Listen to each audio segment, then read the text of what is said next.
스코틀랜드의 한 작은 마을에서 목회하는 목사님 두 분이 있었습니다. 이들은 오랜만에 만나서 이런저런 목회 이야기를 나누게 되었습니다. 한 목사님이 먼저 이야기를 꺼내면서 말하기를 지난 3년간 사역하면서 거듭난 성도는 로버트 마펫이라는 청년 한 사람밖에 없었다면서 자신의 무능을 탓하며 아쉬워했습니다. 그러자 이 이야기를 듣던 다른 목사님은 최근 자기 교회에서 일주일 동안 부흥회를 열었는데 예수님을 믿기로 결심한 사람이 한 사람밖에 없었다고 역시 아쉬워하며 말했습니다. 그렇게 시간이 흘러서 오랜 세월이 흐른 후에 그들은 문득 궁금해졌습니다. 그때 서로가 말했던 그 한 사람, 그들은 지금 어떻게 되었을까? 먼저 로버트 마펫이라는 청년은 남아프리카로 건너가 헌신적으로 활동하는 훌륭한 선교사가 되어 있었습니다. 이후 그는 남아프리카 선교회의 창시자가 되었고 아프리카 언어로 성경을 번역하고 후속 선교사들을 위한 튼튼한 기반을 마련합니다. 56년간 사역하면서 한 번만 영국에 귀국할 정도로 그렇게 아프리카를 사랑하며 귀한 선교의 사역을 감당했습니다. 또한 일주일간의 부흥회를 통해 한 사람밖에 구원받지 못했다라고 했는데 그도 역시 아프리카 대륙의 복음 전도의 불을 지핀 귀한 선교사로 성장하게 됩니다. 그의 이름이 우리가 잘 알고 있는 데이비드 리빙스턴 선교사입니다. 그는 탐험가이기도 했고 또한 복음을 전하는 전도자이기도 했습니다. 그리고 앞에서 말한 이 로버트 마펫 선교사님이 리빙스턴 선교사의 장인이 됩니다. 그래서 그림이 그려지십니까? 장인과 사위가 아프리카 선교를 위해 아름답게 쓰임을 받았습니다. 오래전 두 목회자가 각각 한 사람씩밖에 하나님께로 돌아오지 않았다며 아쉬움을 이렇게 나눴었는데 구원받은 두 사람 모두가 아프리카 선교의 마중물과 같은 귀한 존재들이 되었던 것입니다. 우리 성도님들 마중물이라는 말을 잘 아실 겁니다. 집에 손님이 올 때 나가서 맞이하는 것을 이제 마중 나간다, 마중이다라고 하는데 그래서 나온 말이 또한 마중물이라고 하는 말입니다. 마중물 역시 물은 물인데 마중하는 물이죠. 물을 마중하러 나가는 물입니다. 옛날에 수도가 없던 시절에 집집마다 작두를 설치해 놓고 지하에 있는 물을 끌어올려 사용하던 때가 있었습니다. 저도 기억에 나는데요. 이때 물을 끌어올리기 위해서 어떻게 합니까? 바가지에 물을 조금 퍼서 그 작두 안에 부어서 펌프질을 하게 되는데 그래서 이때 부어주는 이 물을 가리켜서 이제 마중물이다라고 이렇게 했습니다.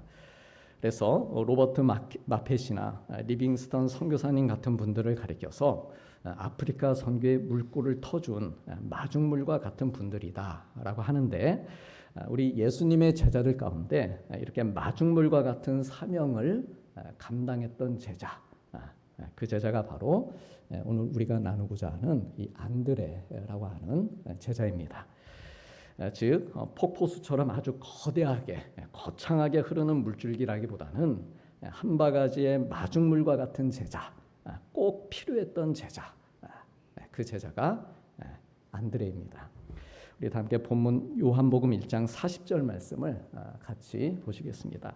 세례 요한의 말을 듣고 예수를 따르는 두 사람 중에 하나는 시몬 베드로의 형제 안드레라. 오늘 본문 35절 이하에 보면은 이 안드레는 원래 세례 요한의 제자였습니다.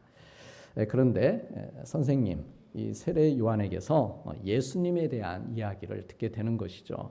예수님이 바로 하나님의 어린 양 메시아다.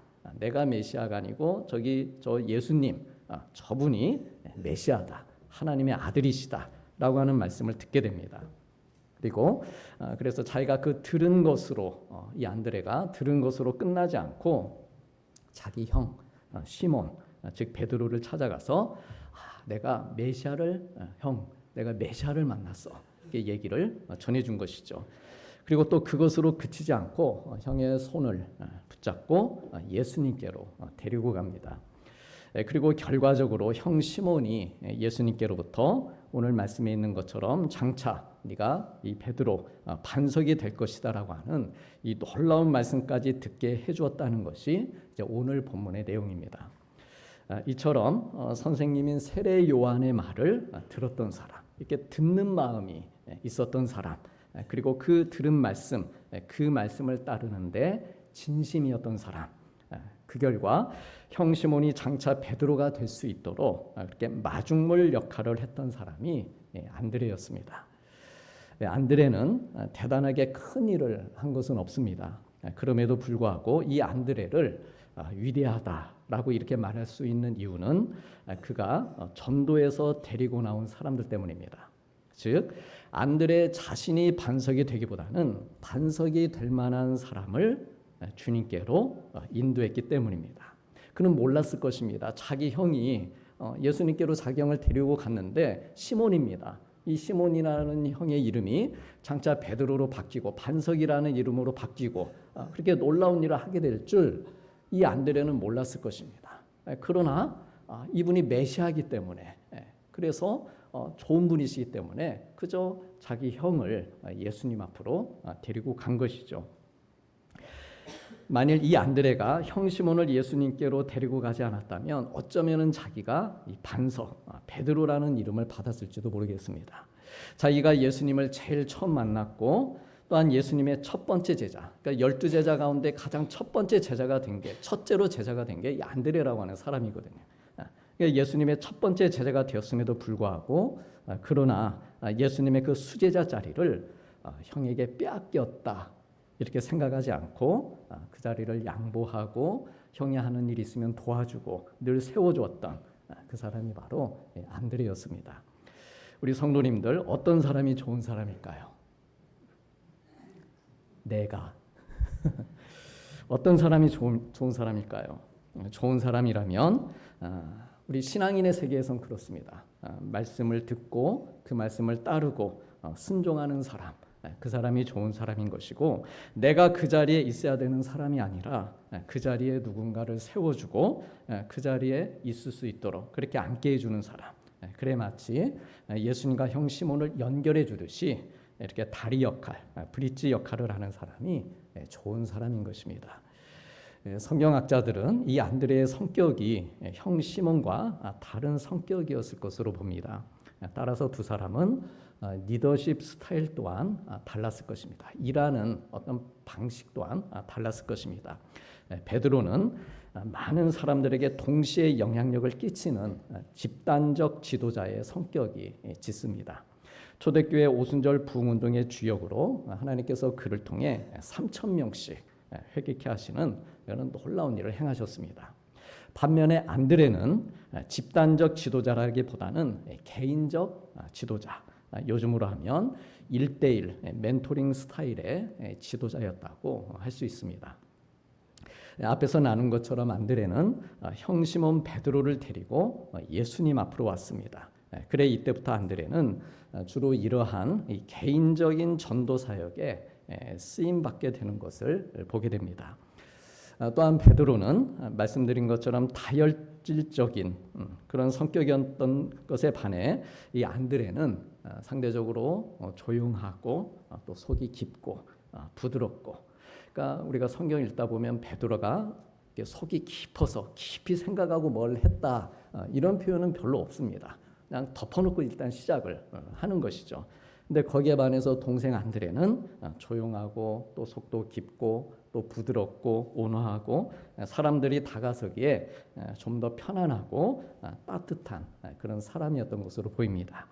우리 다 함께 요한복음 12장 20절과 21절 말씀 보시겠습니다. 명절에 예배하러 올라온 사람 중에 헬라인 몇이 있는데 그들이 갈릴리 벳사다 사람 빌립에게 가서 청하여 이르되 선생이여 듣고자 하나이다 하니. 이 말씀은 몇 주 전에 우리가 또 본 말씀이기도 합니다. 헬라 즉 그리스 사람이죠. 그리스 사람 몇 명이 예수님의 제자들 가운데 이 헬라식 이름을 가지고 있는 이 빌립을 찾아가서 예수님을 좀 만나고 싶다 이렇게 부탁을 했습니다. 따라서 이 이야기를 들은 빌립이 자기가 예수님께 이들을 데리고 갈 수도 있었을 것인데 그 이어지는 말씀들에 보면 그러지 않고 누구에게 말합니까? 안드레에게 말한 후에 이 두 사람이 예수님께 함께 가서 여쭈었다라고 했습니다. 다시 말해서 누군가 예수님을 만나게 되는 상황이면 이 안드레를 거쳐야 될 정도로 이 안드레와 예수님 사이가 상당히 자연스럽고 편안한 관계였던 것으로 보입니다. 흔히 우리가 문고리 얘기하죠. 문고리 3인방 이런 식으로 얘기하듯이 예수님을 만나기 위해서는 어쩌면 베드로보다는 안드레를 통해야 좀 더 잘 만날 수 있는, 그러니까 예수님과 이 안드레가 상당히 친밀한 관계였다는 것을 알게 됩니다. 그래서 이전에 형 베드로를 예수님에게 인도했던 것처럼 이 안드레는 사람들을 예수님 앞으로 데려가는 일을 하고 있었습니다. 그리고 이 과정에서 제자들이 편안하게 이 안드레에게 물어볼 정도로 좋은 관계로 지내는 사람, 제자들과도 좋은 거죠, 관계가. 그 사람이 바로 이 안드레였습니다. 그래서 이처럼 안드레는 큰 무리가 아닌 개인적인 관계를 통해서 그들의 관심을 해결해 주는 방식으로 이렇게 전도를 하며 제자의 일을 감당하고 있었습니다. 그래서 이러한 전도 방법을 안드레 전도법이라고 말합니다. 안드레 전도란 가장 가까운 사람부터 전도하는 방법입니다. 우리 성도님들 가깝게 지내시는 분들 계시죠? 긴장하지 마시고 가깝게 지내는 사람이 있다. 그 사람을 어떻게 하라는 겁니까? 전도하는 것. 이게 이제 안드레식 전도 방법입니다. 안드레가 예수님을 만난 후에 형 시몬을 예수님께 인도했듯이 내 사랑하는 가족이나 내 곁에 가까이 잘 지내는 우리 친구들 등등 가까운 관계에 있는 사람들을 이제 전도하는 것입니다. 다혈질인 베드로가 동생의 말을 듣고 예수님께로 그러니까 무조건 따라갈 수 있는 건 아닙니다. 우리가 형제 자매들 또 부모님께 전도해도 경우에 따라서 쉽지 않은데 이 동생의 말을 듣고 이 베드로가 나름 욱하는 성격도 있고 한 이 베드로가 예수님께로 간 것을 보면 평소 안드레가 어떤 사람이었을지 충분히 짐작이 가는 대목입니다. 즉, 이 안드레 전도를 하기 위해서는 좋은 관계, 온화하고 신뢰를 쌓아가는 그런 시간이 필요하다라고 하는 것이죠. 물론 안드레가 완벽한 사람은 아니었습니다. 그도 흠이 있고 부족한 사람이었습니다. 그렇지만 그가 가지고 있는 좋은 장점, 그 성향, 성격에 남들이 보면 그게 소극적이고 단점으로 보일 수도 있는 그런 성격이었지만 어쩌면 그것을 장점으로 잘 바꿔서 예수님의 제자의 사명을 감당을 했던 것입니다. 하루에 3,000명씩 회개시킨 형 베드로처럼 될 수는 없었지만 한 사람 혹은 적은 수의 사람들을 예수님께로 인도해서 바로 그들을 통해서 하나님의 역사가 일어나도록 이렇게 한 것입니다. 그 대표적인 일이 오병이어의 기적이었습니다. 어느 날 우리 예수님께서 말씀을 가르치시고 또 병든 사람들을 고치시는 그 현장에 수많은 사람들이 따라 나왔습니다. 어느덧 날은 저물었고 사람들은 배고픔에 지쳐갔습니다. 근데 그때 안드레가 한 아이를 예수님 앞으로 데려와서 말합니다. 예수님, 여기 한 아이가 있습니다. 한 아이가 있는데 보리떡 5개와 물고기 2마리를 가지고 있습니다. 그렇지만 이것이 이 많은 사람들에게 얼마나 되겠습니까?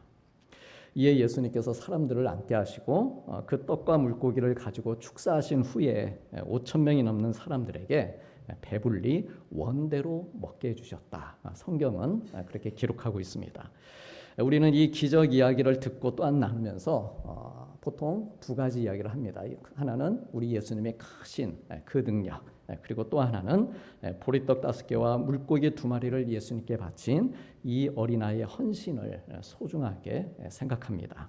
그런데 이러한 관점을 조금 바꾸어서 이 장면을 다시 보게 되면요, 이 어린아이의 도시락을 발견한 사람은 안드레였습니다. 제자들 가운데 그 어느 누구도 이 작은 것에 관심을 가지지 않았습니다. 그러니까 뭔가 창조적인 생각이 떠오르지 않은 것이죠. 그 도시락을 보면서. 그렇지만 안드레는 그 작은 것에 관심을 가질 줄 아는 사람이었습니다. 이 안드레의 성품으로 보건대 이 아이의 손에 든 도시락을 어떻게 억지로 빼앗듯이 이리 와봐, 좀 내놔봐, 이렇게 가져오지는 않았을 것입니다. 마치 형 베드로에게 했던 것처럼 또 헬라 사람들을 대했던 것처럼 아주 따뜻하게 부드럽게 말을 건네면서 잘 꼬드긴 것이죠. 잘 그렇게 부드럽게 말을 건네면서 이 아이를 예수님 앞으로 인도했을 것입니다. 비록 이 떡과 물고기가 많은 사람들에게 얼마나 되겠습니까? 의심은 했지만 그래서 한편으론 그의 이 말이 우리에게 위로가 되기도 합니다. 우리도 어떻습니까? 예수님 앞으로 뭔가를 가져오기도 하고 뭔가를 하기는 하는데 이게 과연 될지 의심할 때가 있습니다. 내가 하나님께 기도하면서도 부족한 걸 알기에, 내가 하나님 앞에 연약하고 죄 지은 것을 알기에 이런 모습으로 내가 구한다고 하나님께서 응답하실까? 놀라운 일들을 행해 주실까? 우리 역시도 의심할 때가 없지 않습니다. 그래서 비록 의심도 있지만 또한 하나님 앞에 원망도 있고 섭섭함도 있고 불평하는 것들도 있지만 그래도 중요한 것은 주님 앞으로 그 작은 것이라도, 그 연약한 것이라도, 그런 나의 모습이라도 그런 모습을 가지고 주님 앞에 나오는 것, 이것이 참으로 귀한 모습입니다. 우리 사랑하는 성도님들, 안드레는 작게 보이는 것에 관심을 가질 줄 아는 제자였습니다. 비록 의심도 있지만 그래도 이런 작은 것에 대한 관심, 바로 이런 관심을 통해 귀하게 쓰임받으며 하나님의 일이 이루어져 간 것입니다. 그래서 우리는 이러한 안드레를 통해서 중요한 영적 교훈을 배우게 됩니다. 그것은 작은 것에 대한 따뜻한 관심입니다. 안드레는 큰일을 한 제자처럼 보이지 않을지 모르지만 그는 늘 주변을 돌아보면서 작고 평범한 사람들, 작고 보잘것없어 보이는 것들에 눈을 돌릴 줄 아는 사람이었습니다. 그러니까 심성이 따뜻한 그런 사람이었던 것이죠. 작은 도시락 하나, 무명의 어린아이 하나, 그 모든 것이 그의 눈에는 하나님의 손에 붙들릴 수 있는 가능성으로 이렇게 보였던 것입니다. 그래서 이처럼 우리들도 안드레처럼 작은 것에 귀 기울일 수 있는 마음, 보잘것없어 보이는 것 안에서도 하나님의 은혜를 바라고 기대하는 그러한 믿음의 눈을 가질 수 있기를 소망합니다. 어쩌면 내가 무심코 지나치는 일상 속의 그 작은 기회 하나가 하나님께서 예비하신 놀라운 역사의 씨앗일 수 있습니다. 그러므로 조금 내 마음에 의심이 들어도 괜찮습니다. 안드레도 의심했지만 그럼에도 그는 그 작은 것을 주님께로 가지고 나아갔습니다. 그리고 그 믿음의 행동이 수많은 사람을 살리는 기적의 통로가 되었던 것입니다. 그래서 오늘 우리의 삶 가운데서도 작고 연약한 것들, 그것이 나의 모습이든 내 주변의 모습이든 그런 것들을 귀하게 여기고 따뜻하게 바라보는 나 자신도 나를 너무 다그치지 말고 나를 너무 정죄하지 말고 나를 따뜻하게 바라보는 마음, 또 내 주변 사람들도 너그러이 용서하고 바라보는 어떤 그런 마음, 그런 믿음의 눈으로 하나님 앞으로 나아가면서 우리 하나님이 채워주시는 그런 놀라운 은혜를 누리는 복된 우리가 되기를 다시금 소망합니다. 한편 우리는요, 이 안드레를 통해서 또 하나의 귀한 본을 보게 됩니다. 그것은 이인자의 자리를 기쁘게 받아들이는 마음입니다. 성경에 보면 이 안드레는 늘 자기 혼자 단독적으로 안드레다 이렇게 표현되는 구절이 없습니다. 늘 시몬 베드로의 형제, 꼭 이 말이 있고 나서 안드레 이름이 나오거나 혹은 동생 안드레로 소개가 되고 있습니다. 자기 이름이 먼저 불린 적도 거의 없고 또 중요한 장면에서 중심에 서는 인물도 아니었습니다. 심지어 오병이어의 기적 장면에서도 아까 보신 말씀처럼 형 베드로의 이름이 먼저 등장을 하고 있습니다. 그러나 성경 어디에도 안드레가 자기의 위치에 대해 불평하거나 경쟁하려 했던 그런 흔적은 보이질 않습니다. 오히려 자기에게 주어진 자리, 그 자리를 기쁘게 받아들이면서 눈에 띄지 않는 곳에서도 참으로 충성스럽게 또한 따뜻하게 그렇게 사람들을 예수님께로 인도하는 일을 했습니다. 이 모습은 오늘날 우리에게 깊은 울림을 줍니다. 우리는 때로 1등이 되어야 의미가 있는 것처럼 느껴지기도 합니다. 더 주목받고 더 주목받는 자리에 서고 더 큰 일을 해야 그래야 내가 하나님께 쓰임 받는 것처럼 그렇게 여길 때도 있습니다.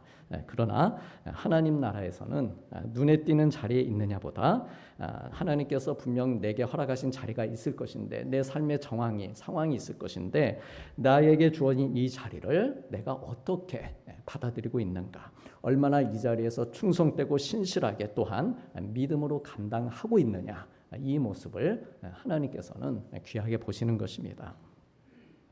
안드레는 베드로와 야고보와 요한, 야고보와 요한은 형제입니다. 형제는 묶여서 예수님의 제1그룹, 선도 그룹으로 그렇게 나아갔습니다. 그러면 베드로 다음에는 당연히 어찌 보면 안드레 자기 이름도 같이 불려서 이왕 3명이면은 한 명 더 붙이셔서 베드로와 안드레와 야고보, 요한 이렇게 해서 데리고 다니셔도 무방했을 것인데 그럼에도 항상 그는 그 자리에 끼질 못하는 것이죠. 늘 2인자의 자리, 두 번째 제자들의 두 번째 그룹에 그는 머물러 있었습니다. 하지만 그 자리를 통해서 한 사람 한 사람을 예수님께로 인도하며, 그러니까 선도 그룹은 어떻습니까? 아무래도 앞만 보고 나아갈 수밖에 없습니다. 그걸 백업을 해주는 그룹은 두 번째 그룹인 것이죠. 두 번째 그룹은 앞도 보지만 뒤에도 볼 수 있는 그런 여유가 있습니다. 앞에 잘 가고 있는가, 또한 뒤에 있는 그룹들이 잘 따라오고 있는가, 이것을 조율해 가면서 감당할 수 있는 그룹이 이 두 번째 그룹인데 바로 이 그룹에 안드레가 놓여 있었던 것이고 그 사명을 누구 못지않게 잘 감당하고 있었다라고 하는 것이죠. 그 자리를 통해서 계속해서 하나님 나라를 세워가는 귀한 도구로 쓰임을 받았습니다. 우리 사랑하는 성도님들, 혹시 오늘 나는 남들과 비교하면서 왜 나는 저 자리에 있지 못할까? 왜 저곳에 내 이름은 빠져 있는 걸까? 왜 나의 헌신은 잘 드러나지 않을까? 그것이 사회든 학교든 이 교회이든 그런 마음으로 우리가 불평하거나 낙심할 수도 있습니다. 하지만 안드레처럼 묵묵히 내 자리를 지키면서 내 주변에 이미 보게 하신, 만나게 하신 그런 한 영혼에게 우리가 집중하게 될 때 하나님께서는 그 작은 섬김의 자리를 통해서 놀라운 일들을 이루어 가시는 것입니다. 내가 주목받지 않아도, 내 이름이 앞에 서지 않아도 기쁘게 나의 자리를 감사함으로 감당하는 그런 믿음의 사람, 참으로 겸손하고 따뜻한 사람이 결국 하나님 나라에 유익을 안겨주는 사람들인 것입니다. 그래서 이 안드레는요, 교회 역사를 보게 되면 세 나라에 아주 깊은 영향을 끼친 것으로 이렇게 알려져 있습니다. 러시아와 그리스, 그리고 스코틀랜드입니다. 이 안드레는 튀르키예의 에베소라고 하는 곳을 거쳐서 러시아와 그리스로 간 것으로 이렇게 알려져 있습니다. 우리 기독교에는 크게 세 분파가 있는데요. 우리가 속한 이 프로테스탄트, 기독교, 그리고 개신교와 바티칸에 본부를 둔 카톨릭, 그리고 그리스와 러시아 등에 있는 이 동방 정교회입니다.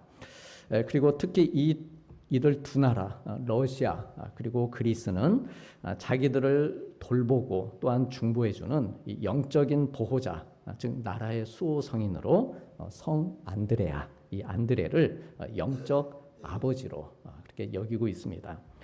안드레는 먼저 러시아 지역에 복음을 전했고 그리고 그 이후에 그리스로 가서 이제 복음을 전하고 그리고 그곳에서 순교를 하게 됩니다. 그리고 이 두 지역에서 복음을 전할 때 영향을 받은 그의 제자들이 훗날 스코틀랜드까지 가서 그곳에 복음을 전하게 됩니다. 그래서 아주 먼 훗날 이 오늘 설교 처음에 소개해드린 이 로버트 마켓 그리고 리빙스턴과 같은 이 선교사님들이 한 1500년, 1700년, 800년 후에 이들이 나와서 또한 아프리카 선교를 위해 그 일들을 감당하는 것을 보게 됩니다. 이 안드레가 순교한 배경을 보게 되면은 그는 이 그리스 남부 지역에 이제 복음을 전하게 되는데 그곳을 다스리는 총독의 부인 그리고 동생이 이제 예수님을 믿게 됩니다. 그러자 총독은 아내와 동생에게 믿음을 버려라 이렇게 회유하지만 그들은 끝까지 믿음을 포기하지 않습니다. 그래 이에 분노한 총독이 이 안드레를 잡아 가둡니다. 그리고 X자 형태의 십자가에 매달아 죽이게 됩니다. 이후로 이 X자 형태의 십자가는 이제 안드레의 십자가로 이렇게 불리게 됩니다. 이 안드레의 순교 장면은 17세기 한 화가에 의해서 지금 보시는 것처럼 한 화가에 의해서 성 안드레의 순교라고 하는 제목으로 이제 그려지게 됩니다. 이 그림을 보시게 되면 안드레가 X자 형태의 십자가에 매달려 이제 순교를 하고 있습니다. 곁에 있는 사람들이 슬퍼하고 있는 가운데 그림에 보시면은 십자가 아래 사이로 벌써 공표를 쳐 놓으셨네. 가운데에 무엇으로 보입니까? 누구일까요? 힌트는 소년입니다. 한 소년의 모습이 보입니다. 이 소년은 오병이어를 가지고 온 소년이라고 합니다. 자세히 보면 이 소년의 손으로 바구니를 만지는 것을 볼 수 있습니다. 아마 이 바구니 안에 보리떡과 물고기가 있었을 것입니다. 물론 순교 현장에 진짜 저 소년이 와 있었다라고 하는 것이 아니고 화가의 상상력으로 그린 것이죠. 화가의 의도로 그려진 장면입니다. 즉 그만큼 안드레는 마지막 그의 생명이 다하는 그 마지막 순간까지 한 영혼에게 영향을 준 제자였다. 그것을 표현해주고 있습니다.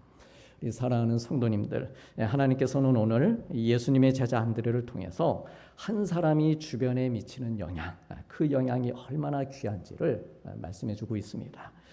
우리 한 사람 한 사람에게 주시는 비전, 나의 어떤 사명, 하나님의 계획은 결코 작지 않다라고 하는 것입니다. 그리고 우리 한 사람 한 사람이 다른 사람에게 미치는 그 영향 역시 너무도 중요합니다. 그리고 우리의 작은 비전과 사명의 씨앗들이 모여서 큰 열매를 맺게 하시는 것, 이것은 전적인 하나님의 섭리와 은혜 가운데에 이루어지는 것입니다. 하나님의 은혜, 섭리의 영역은 이 안드레가 침범할 수 없었습니다. 그는 그에게 주어진 한 영혼을 향한 그의 열정을 가지고 그의 귀한 성품을 가지고 그의 맡겨진 일을 감당을 한 것이고, 또한 그런 가운데에 하나님께서 섭리의 영역을, 은혜의 영역을 넓혀 주신 것이죠. 그래서 안드레를 통해서 그런 귀한 은혜의 역사가 일어나게 해 주신 것처럼 우리에게도 역시 그러한 동일한 은혜의 길들을 열어주시고 섭리해 주시는 분이다라고 하는 것입니다. 그러므로 바라기는 먼저는 우리의 작은 관심과 기도, 따뜻한 말 한마디를 통해서 우리의 가족이나 내 주변에 있는 사람들이 한 사람이라 할지라도 그 한 사람의 마음이 움직이게 되는 그러한 은혜의 역사가 있기를 소망합니다. 추석이 지나서 좀 아쉽긴 한데 또 곧 만나게 되겠죠. 우리 가족들 이번 추석을 통해서 혹 아직 못다한 말이 있다, 복음을 제대로 전하지 못한 것 같다, 정말 가까운 가족인데 안드레처럼 베드로에게 복음을 전하듯이 그렇게 예수님 앞으로 데리고 갔어야 될 것인데 어떤 그런 아쉬움이 우리에게 있을지도 모르겠습니다. 그러면은 우리가 또 준비하면 되는 것이죠. 충분히 좋은 관계를 잘 만들어갈 수 있도록 그런 관계를, 신뢰의 관계를 잘 쌓고 더욱더 따뜻한 마음을 표현하면서 다음 기회에 또한 우리의 가족이든 친구든 하나님을 믿는 자리로 이렇게 인도할 수 있다라고 하는 것입니다. 그래서 그렇게 예수님께로 인도하는 마중물이 되어서 그들의 인생에 좋은 변화가 일어나게 하는 일에 우리가 일조할 수 있는 것입니다. 그래서 우리 모두가 하나님께서 나에게 보내주신 한 사람, 그 사람에게 사랑과 은혜를 전하는 이 복의 통로, 복의 마중물이 되고 계속해서 우리 하나님 나라의 귀한 제자로 쓰임받는 우리 복된 믿음의 성도님들 되시기를 축복합니다. 하시겠습니다. 요한의 말을 듣고 예수를 따르는 두 사람 중에 하나는 시몬 베드로의 형제 안드레라. 그가 먼저 자기 형제 시몬을 찾아 말하되 우리가 메시아를 만났다 하고 데리고 예수께로 오니. 아멘.